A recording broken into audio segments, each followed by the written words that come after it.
नमस्कार, मी अरविंद पाटील. आपण पाहतोय सेक्शन 19 आणि 20 the Hindu adoption and maintenance act मधील. सेक्शन 19 डील करतं maintenance of widow daughter in law.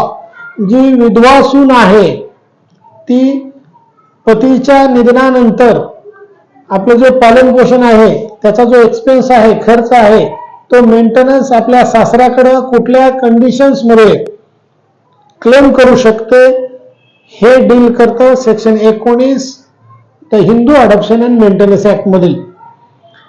Married 1956 च्या बिफोर किंवा आफ्टर जरी लग्न झालेलं असलं, म्हणजे हा कायदा अस्तित्वात येण्यापूर्वी जरी लग्न झालेलं असलं किंवा नंतर जरी लग्न झालेलं असलं तरी त्या सगळ्या लोकांना हा कायदा ऍप्लिकेबल आहे. Death of her husband father in law legally bound. जेव्हा त्या पत्नीचा पती निधन पावतो आणि त्यावेळेस तिचा सासरा जेव्हा लिगली बाउंड राहतो मेंटेनन्स देण्यासाठी, त्या काय सर्कमस्टन्सेस आहेत. If she is unable to maintain herself own earning or other property, she has no property of own her. ती स्वतःचं पालन पोषण करण्यासाठी असमर्थ आहे. तिच्याकडे दुसरा कुठलाही इन्कम सोर्स नाहीये, तिच्याकडे स्वतःची काही प्रॉपर्टी नाहीये, किंवा not maintained not earning from estate of her husband, her father, her mother, her sons or daughters or his or her estate. म्हणजे तिला तिच्या नवऱ्याच्या इस्टेट मधून, आईच्या इस्टेट मधून, वडिलाच्या इस्टेट मधून कुठलंही इन्कम सोर्स नाहीये, किंवा तिच्या मुलाकडून मुलीकडून तिला मेंटेनन्स मिळत नाहीये, किंवा मुलाच्या किंवा मुलीच्या इस्टेट मधून तिला काही अर्निंग सोर्स नाहीये. अशा सिच्युएशन मध्ये ती विधवा सून आपल्या सासऱ्याकडून मेंटेनन्स साठी सेक्शन 19 अंतर्गत दावा करू शकते. आता अशा कुठल्या सिच्युएशन आहेत की सासरा खालील सिच्युएशन मध्ये तो मेंटेनन्स देण्यासाठी लिगली बाउंड नाहीये. shall not enforceable if father-in-law has not co-personal property in possession out of which daughter-in-law has not obtained any shares. म्हणजे जर त्याची को-पर्सनल इस्टेट असेल, प्रॉपर्टी असेल, म्हणजे वडिलार्जित प्रॉपर्टी आहे आणि त्या प्रॉपर्टी मधील त्या मुलाचा जो मयत झालेला मुलगा आहे हिस्सा आता सासऱ्याच्या ताब्यामध्ये नाहीये, पोझिशन मध्ये नाहीये, तो हिस्सा त्या सुनेला जर ऑलरेडी दिलेला असेल, त्या मुलाला जर ऑलरेडी दिलेला असेल, तर त्या वेळेला तो सासरा तिला मेंटेनन्स देण्यासाठी लिगली बाउंड नाही. आणि दुसरी सिच्युएशन अशी आहे, इफ शी हॅज रिमॅरिड, जर तिने दुसरं लग्न केलेलं असेल तर त्याही वेळेस ती मेंटेनन्स साठी सासऱ्याकडे क्लेम करू शकत नाही. या गोष्टी आपण सेक्शन 19 मध्ये पाहिल्या. सेक्शन 20 मध्ये अशी प्रोव्हिजन आहे, maintenance of children and aged parents.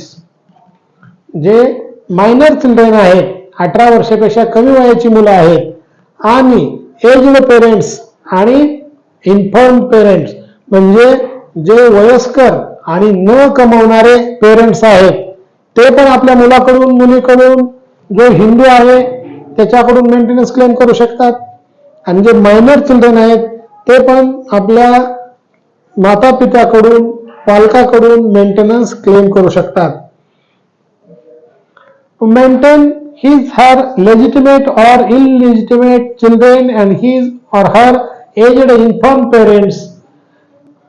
Subsection 1 मध्ये असं आहे, असा हिंदू पर्सन जो त्याच्या लाईफ टाइम मध्ये लिगली बाउंड आहे मेंटेनन्स देण्यासाठी, त्याचे लेजिटिमेट और इलेजिटिमेट चिल्ड्रन म्हणजे त्याची औरस मुलं किंवा नाजायज मुलं यांना पण त्यांना मेंटेनन्स देणं लिगली बाउंड आहे.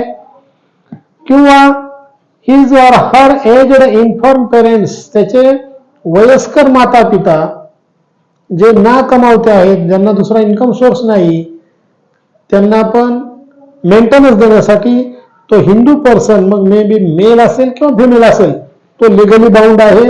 हे सब सेक्शन 1 सांगतंय section 20 the Hindu adoption and maintenance ऍक्टच्या. सबसेक्शन 2 आहे लेजिटिमेट और इलेजिटिमेट चाइल्ड कॅन क्लेम, जे मायनर चिल्ड्रन आहे 18 वर्षापेक्षा कमी वयाचं, मग ते औरस असू द्या किंवा इलेजिटिमेट म्हणजे नाजायज असू द्या, ते पण मेंटेनन्स साठी आपल्या आई वडिलांकडे क्लेम करू शकतं. Subsection 3 obligation aged infirm parents unmarried daughters unable own earning or other property, जेव्हा अनमॅरिड डॉटर आहे जरी ती 18 वर्षापेक्षा प्लस वयाची असेल तरी पण ती मेंटेनन्स क्लेम करू शकते. आणि एज्ड पेरेंट्स आहेत जे न कमवणारे आहेत, ज्यांना दुसरी कुठली स्वतःची वैयक्तिक प्रॉपर्टी नाही आहे आणि त्यांचा अर्निंग सोर्स नाही, ते आपल्या मुलाकडं मुलीकडं मेंटेनन्स क्लेम करू शकतात.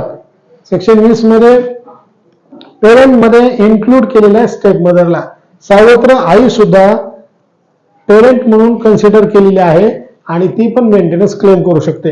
आता आपण सेक्शन 19 आणि 20 मध्ये काय फरक आहे ते थोडक्यात पाहूया. जो बेनिफिट आहे तो सेक्शन 19 मध्ये डॉटर इन लॉला आहे. मेंटेनन्सचा जो बेनिफिट आहे ती विधवा सून आहे तिला आहे सेक्शन 19 मध्ये. सेक्शन 20 मध्ये आहे चाइल्ड अँड पेरेंट्सला, जे वयस्कर आई वडील आणि मायनर चिल्ड्रेन आणि unmarried daughter if she has plus 18 years. Depend on property, जर प्रॉपर्टी को पार्सनरी नसेल तर तो सासरा मेंटेनन्स देण्यासाठी लिगली बाउंड नाही आहे.